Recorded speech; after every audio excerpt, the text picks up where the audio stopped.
the IELTS podcast. Learn from tutors and ex-examiners who are masters of IELTS preparation. Your host, Ben Worthington.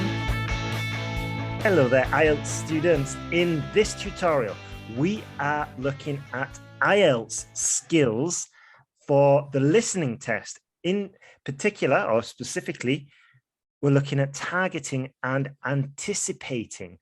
And this will be quite a useful tutorial because we're going to show you how the questions are kind of like formulated. So we're kind of like reverse engineering it for you and giving you lots of advice as we go through this class. But before that, let me just tell you who I am. My name's Ben Worthington. I used to be a tutor in Spain, and then I got into IELTS, and I wanted to be the best. I wanted to be one of the best tutors with IELTS. So I started interviewing all the pros, and then I got their advice and I put it in the online course. And then we've got this online course now of Jump to Band 7, or it's free. We're getting fantastic results. And also this summer, for the summer of 2022, we are launching live courses. And you can find out more information at IELTSPodcast.com/live. And there you'll be able to see the schedule. Some of these courses will be free. Some of them will be included, like as in free classes or classes included when you buy the full course. So I would definitely get on that if you're looking to improve your score. And if you absolutely need to pass IELTS this summer, then have a look at IELTSPodcast.com/live, and you can join us for our live tutorials there. And today, joining me, we have the famous Robert Buckinghamshire, ex-IELTS examiner. How are we doing, Robert? I don't famous or notorious. I don't know. I mean, probably both. I hope so. Yeah, thanks for that. I'm fine, actually. I'm fine. How are you, Ben? You doing okay? All good here. All good. Summer's here. It's getting really warm. So good. I can't complain at all. That's good. Tell me how you became an ex-IELTS examiner. How did you get into the game, so to speak? Into IELTS or into how did you become an ex-IELTS examiner? Well, an ex-IELTS examiner. Okay, right. Well, actually, probably better to say, I'd usually let it slide, but because we're on an IELTS podcast, I've got to be more specific. I always lecture my students about being specific. So if I said, how did you become an ex-IELTS examiner? It might be the story about how you left, but we want to know how you became an examiner. That's probably what we want. Well, I had been teaching quite some time, including at a university. And after I finished working at the university, a friend of mine who worked at the British Council, he gave me the tip. He said, hey, Rob, they're looking for some ways to build up the IELTS examining team. And I said, wow, what's that all about? And he said, well, what we're going to do is write your little letter applying for it and send some details about your experience. And I went through a kind of an interview after that and a short course and passed the course and became an examiner, for the speaking exam and also for the written exam. It was fun. It was a time when there were quite a nice little team of us, about 5 or 6 of us, doing these exams every couple of weeks or every month, on a very regular basis. And I got into it through that. And from there, really, I started getting more interested in IELTS and looking at the materials that were being written at the time and still are being written, to help people to get through the exam, and got into more and more teaching of IELTS, which is probably one of the reasons why I stopped being an examiner, because I kind of enjoyed the teaching part more than the examining part in the end. Because the examining is, it's a standardized test. We know that. And I think that all of us out there preparing for the exam, we got to remember that, it is something where we've got to hit those standards, get those 7s or 7.5s or 8s, and the exam is exactly the same for everybody all over the world. So you're in a huge competition. Absolutely. I think from the examiner's point of view, I think you do suffer in the end, perhaps from a little bit of, what can we call it, like burnout or tiredness of repeating the same standardized test day after day. I mean, can you imagine just repeating 6 or 8 or even 12 times a day the same phrases at the beginning of the exam. You know, it's like, I guess it's like being a very busy doctor. You've always got to be smiling, even if it's the 50th patient you've seen that night. Yeah. Hello, Ben. Sit down. What's the trouble then?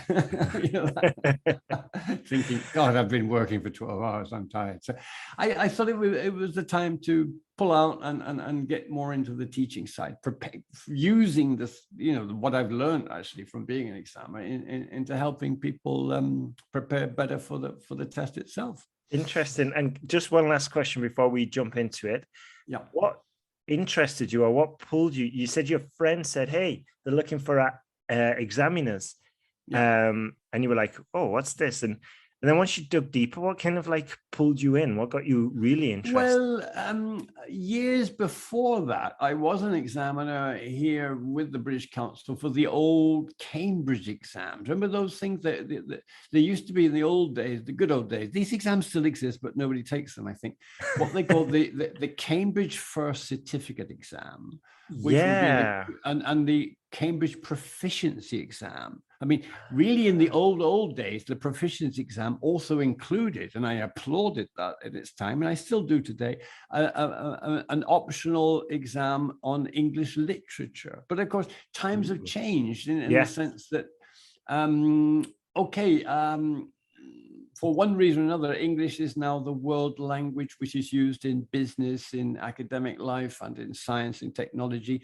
And it has, to some extent, less pull or less importance as the kind of global cultural language. I'm all for using that part of the language, you know, to teach literature or stuff like that. But comparing the old Cambridge days, because I said, well, IELTS, what is this stuff? So I got into it and thought, well, wow, it is rather different. It looked a bit more, I would call it professional, in the sense that, you know, what I really mean was standardized, because the old Cambridge exams, you, in the speaking part, remember, you shared some photographs with the students and asked them to talk about it, but there were no guidelines or no real guidelines for the examiners. You were free to do what you want, and there was no time limit. You know, I found myself, if the candidate was particularly interesting, you know, rabbiting on there for about 45 minutes and nobody was stopping me. So that was quite some time ago. So I got into that and looked at the manuals, and, you know, some of it was hard going in the sense of, you know, you feel, oh my God, they're trying to tie me down to this, you know, you've got to say this, you know, you cannot change the script.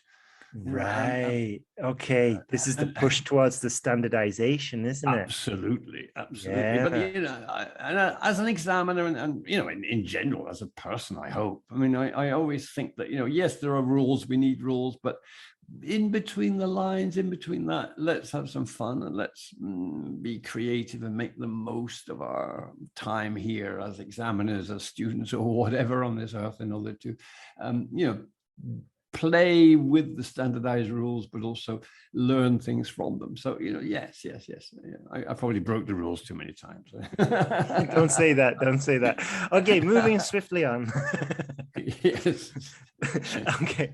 Good idea. Now, I know what you mean. I know what you mean. But by the way, the Cambridge test, when it's really popular in Spain, and yeah. And in some parts of the world, it still is sort of like competing with IELTS, but globally speaking, IELTS is by a long shot, the number one. And I guess this is one of the reasons, or it's probably, what do you call it? It's probably related. I can't remember the exact phrase, but it's number one because it's standardized, and it's standardized because it's number one. You know what I mean? So that's true. Yeah. Okay, let's jump into it. Listening skills for IELTS success. So could you tell us about one part of the exam that's left to the students? Actually, no, let me just start again. And don't worry, it's been a long week. You know, absolutely. Yeah, let's do this again. So today we're going to be talking about listening skills for IELTS success. So could you start us off Rob, please. Yes, of course. Yeah. Well, it's the listening test. The listening test is weird, because I don't know why. I mean, as an IELTS teacher and as an ex-examiner, I'll be perfectly honest with you. It's the one part of the exam I've always kind of left to the students, with some general guidelines, of course, advising them to what they should or could listen to outside the class to improve their listening skills. I always thought, I was wrong, I guess. Class time was far too precious to spend more than the absolute minimum on the occasional, test type practice listening exercises or whatever you have to do in class with books. Mm-hmm. Sorry to butt in there, but I was exactly the same with my private students. I was like, okay, you're paying me X amount per hour. It would be a sham. It would be a fraud for me just to put on a CD or, just play with the laptop and say, okay, what did you hear? Or even some tutors would just stand there and read and then say, okay, this is the listening. Just read a script and ask them questions afterwards. And I thought that was an absolute sham. I would always just load loads of listening exercises and say, look, you do this in your own time. You're not paying me for this. What we need to do right now is either writing or speaking. Ideally speaking, because obviously it's a bit more difficult to do that at home. So totally on the same page with you there. Yeah. But I'm not so sure about this anymore. I mean, come on, if we think for a moment about what listening really involves and how IELTS, in fact, is testing in those things in each of the 4 sections of listening tests. I mean, what about the word itself? Listening. I mean, it means what it says. Listening is paying attention. It's not the same as hearing.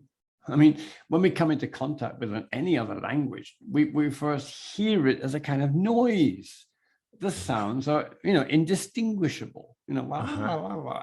And after that, we go through progressive stages of understanding, of making sense of the noise, able to pick out little meanings to it. I mean, at the same time, of course, we usually listen for some reason. And those reasons may mean that we are listening out for different things. In fact, some language experts say that there are at least 4 different skills involved in listening for a purpose. And today I'd like to go through the first 2. The first 2 of these. I mean, the first one is what we can call anticipation. I think Ben mentioned the word earlier, and he said anticipation and targeting. This is the first one, anticipation. What this means is simply the fact that we normally listen to something for a reason, and we more or less know what type of information we're going to hear from the topic. The content, to details such as the types of words, that we hear in any given context, nouns, adjectives, verbs, or whatever. So let's think about that. When in IELTS listening, you are given around 30 seconds before the test starts and around the same amount of time between each section as well, that gives you that chance to overview the questions you have to answer. And that time, those little time scales give you that vital period of anticipation to look at the types of questions and, of course, the topic itself. I mean, a good way to practice for section one of the listening test is to go through as many practice tests as you have available and don't do them. Don't jump in and do them. Wait for it. Well, don't do them quite yet. What you do is note down, just look at each sheet there, what you have to do, because it's always going to be the same. Always going to be the same. Section 1 is always, I think it's going to be a series of 10 questions. Of course, it's 10, 10, 10, 10, isn't it? 10 questions, completing a form. You've got to fill in a form using one word and or a number. That's what it always says. There's no variation to that. So the first thing to do is to note down the general topic. What are they talking about here? I mean, let's take this example. I've taken 3 topics from the I think I mentioned this before, that series of books, which are very good, actually, the official Cambridge stuff, Cambridge IELTS 14. I think it's up to 16 now. I think at least 16 in the series, the practice series. Here are the three. Number one, we have to fill in something called a crime report form. You are reporting a crime. I mean by you, we're going to be obviously listening to somebody who has had something stolen, and he or she is reporting the crime to the police. Context, police station. Context, filling out a form, perhaps on the phone or something like that. Yes, it's usually a phone call, isn't it? Or perhaps a face-to-face thing. Mm-hmm. The second one is in a health clinic. What on earth do we do in a health clinic? Well, we go there if we don't feel very well. So again, you're filling in a form. You can imagine what's going on there, date of birth, what's wrong with you, that kind of stuff. And the third one is filling out a form referring to a conference hotel, details about the hotel, how many rooms, how long are you staying, how many participants. If it's for a conference, I got involved in that once, organizing that kind of thing.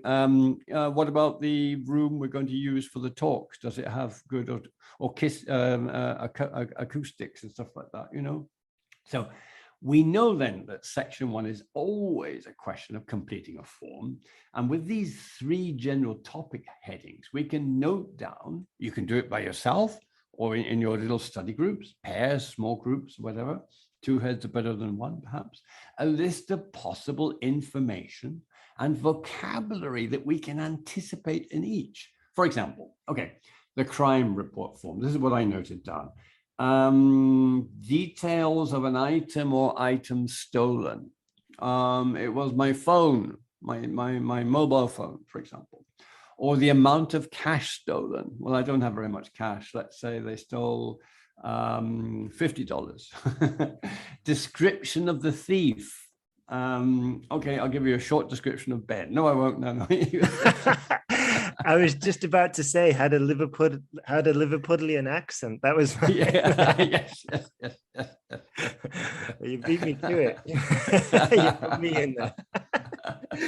And of course, other things, my personal contact details. Where can the police contact me if they find the thief or they find my phone or the money they stole or whatever, and some details of the crime, when and where it happened, for example. Now that sounds pretty reasonable, doesn't it? So I'm already actively thinking about that. I'm anticipating what I'm going to hear and the information I'm looking for. In the health clinic, well, let me see, obviously, address and contact details, of course, brief medical history, the kind of thing.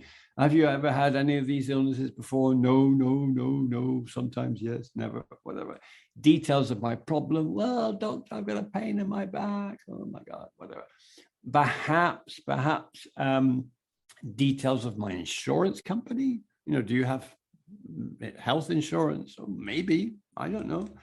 And the conference hotel, well, I guess the obvious, room number, the length of stay, how long I'm going to be there, the description of the hotel facilities, what it's got in terms of food, the meals, breakfast, lunch, dinner, where will they be served? Do they have special places for the conference people to eat their lunch or whatever, things like that.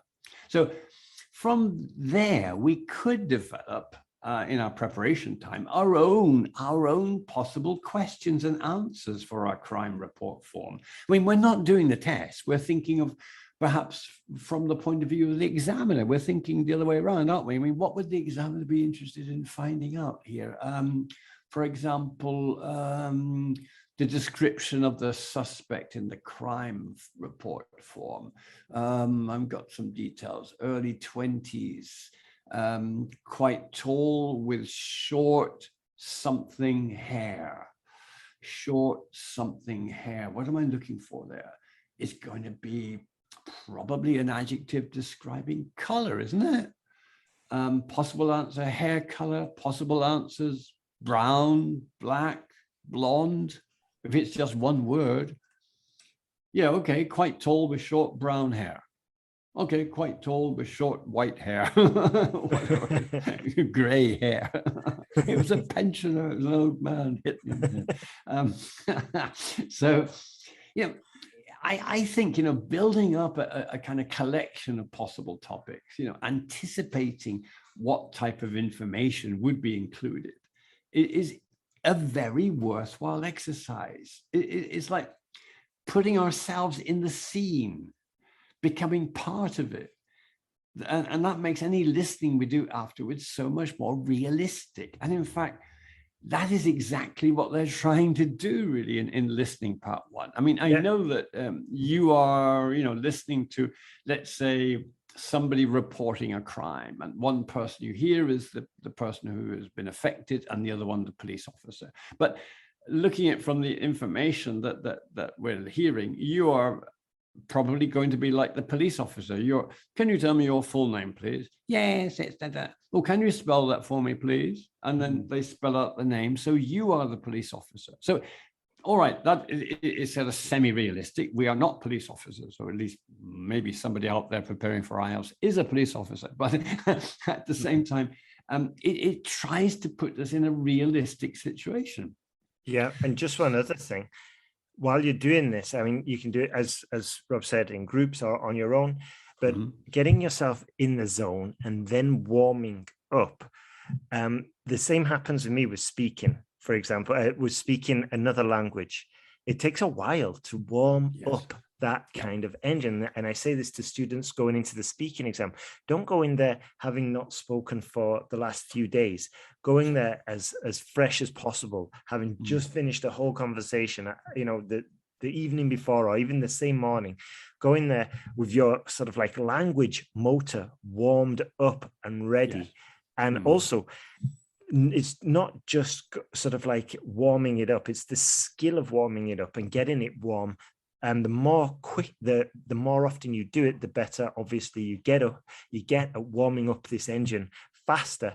And so you'll be more versatile, be more prepared once you start reviewing these listening papers. And you can, you know, obviously, like anything, the more often you do it, the better, the more competent you get. But with this, you definitely want to practice warming up and getting deeper into a topic. And another point is that if your mind does go blank while you're preparing at home, you've got the perfect opportunity and reason now to jump online and start reviewing some vocabulary, you know, because I know that in Spanish, for example, my I don't know, like health vocabulary, probably not that strong because I never had, fortunately I'm kind of healthy, so I never needed to use that vocabulary, you know. So you'll be able to discover blind spots once you're diving in, once you're getting in there. That's true. That's very true. That's very true. Good point. Yes. Okay, let's carry on. I mean, the second listening skill. Okay.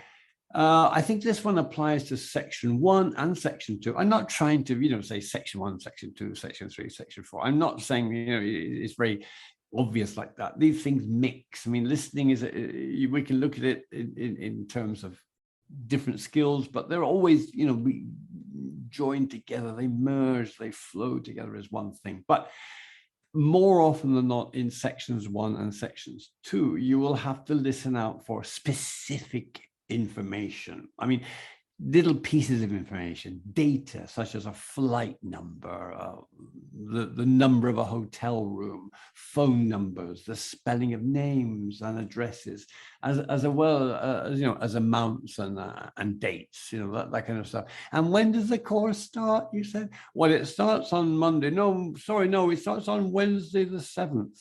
So you've got to write down that maybe the 7th or something like that on your answer sheet. Now, little details with, remember, something we've discussed before, distractors to put you off course from time to time. So obviously, again, this type of listening is normal. It's natural, isn't it? I mean, sit in that airport, post-pandemic airport, and your ears are trained to pick out that gate number you're waiting for. You know, passengers with a flight, we go to gate number 57. Now, 57, did you say 57? I think so. You know, It's anticipating, of course, at the same time, isn't it? Because the context and experience help us make familiar with these different kind of scenarios. But it's also a separate skill of what we could call, I don't know, active listening or targeted to a specific aim. So that's why I'm calling this one targeting, aiming at something particular. With our previous crime report form, we have to listen out for the exact amount of money stolen, or in the health clinic one, maybe it's the contact phone number that the patient gives. Anyways, it's not that hard to know what to listen out for in these cases, I think, given the knowledge we have of the test format and the time we have to look over the questions. However, I think what many test takers might benefit from is practice in listening to a variety of native speakers, spelling out words such as names and addresses, saying numbers, particularly the kind of rhythms that we use. I mean, it's a weird thing, isn't it? I mean, all right, I got a mobile phone number here. I mean, I would say it like this. What's your number, please? Oh, it's 0424 199 5378. Da da da da da da da da da da da. I mean, it's the intonation pattern that we recognize very commonly in a language. I mean, it's something. I don't know what it's got to do with, but those 7 digits usually of a normal telephone number plus the prefix of the mobile, which is 4 more digits. I've got 11 in total, but it's those 7, and I would separate it out as like a football game. It's a 4-3-4 actually. I mean, I don't know. I don't know where the goalkeeper is. It's a 4-3-4. 0412 199 5378. Yeah, and this is so important because this tripped me up phenomenally when I was in Spain, because they do it. I mean, in England, sometimes we say digit by digit, and sometimes we say it by like 199 or 21. Oh God, But I mean, most cases it's digit by digit from. And often as well, it's like, I remember my home phone number was 66 and that's how we memorized it. But I could imagine a non-native English speaker tripping up over that quite easily. Exactly. It's like, what, double, triple, what? Doubles and triples, I've forgotten. That's true, isn't it? Yeah. Double 6. My God. That was my local landline. But when I got to Spain, I remember the custom there was to say something like 64, 41, 299. And I was like, oh God, yes. And I was like, that just does not help. And I remember insisting they say digit by digit, because I was, I was just struggling with the language, and I needed it like my handheld throughout the entire phone number, digit by digit, not this 629, 41, 22, 22. It's like, wow, no, in another language, it's murder. It's horrible. Yes. As well, of course, as the letters themselves. I mean, it's the alphabet. I mean, it's a crazy thing, isn't it? Because English is notorious that we have this alphabet, which is hardly sufficient for the number of sounds we have. I mean, if we were to compare English and Spanish, Spanish is an almost perfect language when it comes to the sounds and the letter system, almost perfect. Whereas English is a disaster area because we have far too many possible sounds for the letters. And anyway, we pronounce the letters in a completely different way to what they usually sound. I mean, particularly, let's think of certain letters which may cause Spanish speakers problems, from my knowledge. G and J. What's his name? George. How do you spell that? As Geog. I can't even spell George at the moment. No, but you know how George is spelled. There's a couple of G's there, isn't it? But it sounds like J. It sounds like. Is it? Oh God! It is tricky for some people. It is tricky. And also there's the L's for a lot of Asian people. The L is a nightmare, and absolutely. I could just imagine having that on the listening. It could be incredibly difficult. So that's just another point is worth mentioning. It's good to know the sounds that might not be equivalent in your language, but do exist in English, and just really sort of like find out which ones they are, because those more than likely are the ones that probably going to trip you up in such an exam like the listening. Exactly. And they put them there on purpose, of course, because they know that, they obviously spread it around because, as you say, different speakers of different languages would have different issues with different sounds. But actually, I've come across, now I haven't got the actual reference here, but I recommend it to anybody.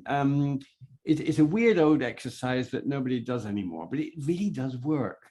Dictation. It's a kind of forgotten skill for many people, but it really does work, I think. The British Council, for example, has some very good listening exercises for learning sounds of things like that on its English learning website. You just go to the British Council, learn English, and you get all kinds of exercises there on listening. And there's also, dictation. I think, an old exercise maybe for the teachers that are listening. It's called Dictogloss. Okay. This is a very old exercise, but it's basically the teacher will read from a script, and then the students have got to grasp the general idea, make some notes, then they listen again for certain details, as we've been talking about, the anticipating, the targeting, and whatnot.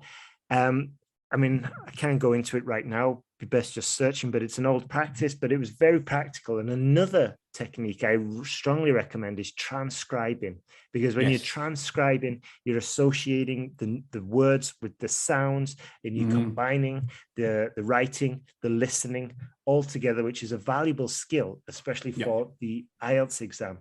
So we're going to have to wrap it up. Thank you very much for listening. And remember, if you are interested in improving your score, or you just need to pass this summer, then have a look at IELTSPodcast.com. There you'll be able to see all the courses we've got.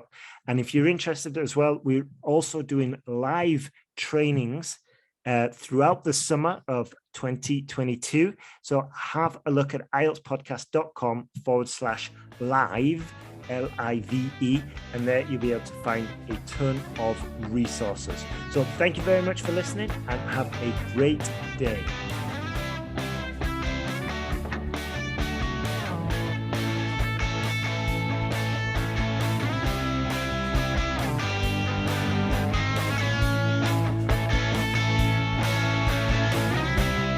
Thanks for listening to IELTSPodcast.com.